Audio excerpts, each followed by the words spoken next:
अस्सलाम वालेकुम जी, मैं दरवेश आलम और मेरे साथ मौजूद हैं हाय साहब।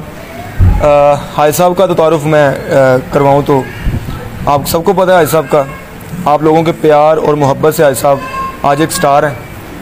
आपको एक खबर सोशल मीडिया पे चलती हुई नज़र आ रही है जिसमें एक प्रोपोगंडा किया जा रहा है, जिसमें कहा जा रहा है कि ये बाबा फहाशी फैला रहा है और फलां फलां फलां।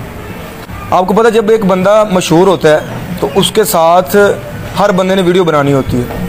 अब उसके चेहरे पे नहीं लिखा होता कि ये बंदा किस करैक्टर का है। तो यही हिसाब है कि हाय साहब के साथ जो वाक़या पेश आया है, जिसमें आप वीडियो देख रहे हैं कि लड़की ने हाथ पकड़ा हुआ है, तो वीडियो बनाते वक्त हाथ पकड़ा गया है और उसको स्क्रीनशॉट लेके और उसको सबको दिखाया जा रहा है कि ये फहाशी फैलाई जा रही है। तो ऐसा कोई सीन नहीं है हाय साहब का।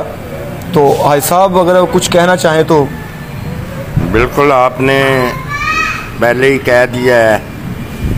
तो मेरा ऐसा कोई इरादा नहीं। मेरे पास जो भी फॉलोअर आते हैं, जो भी मुझे मोहब्बत करने वाले आते हैं, मैं उनको कभी रिफ्यूज़ नहीं किया।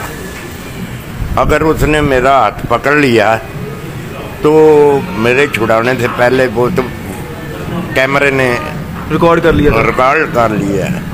तो लिहाजा हाय साहब की गुफ्तगू भी आपने सुन ली है। हाँ। तो इनका ऐसा कोई इरादा नहीं है। तो नेक्स्ट इंशाल्लाह फिर भी परहेज होगा इस बारे में। इंशाल्लाह मैं आइंदा परहेज करूँगा। हाँ जी, हाँ, मेरा कोई ऐसा इरादा नहीं, मैं बेटियों वाला हूँ। हाँ जी, बहुत शुक्रिया आपका, आपकी मोहब्बतों में। Thank you.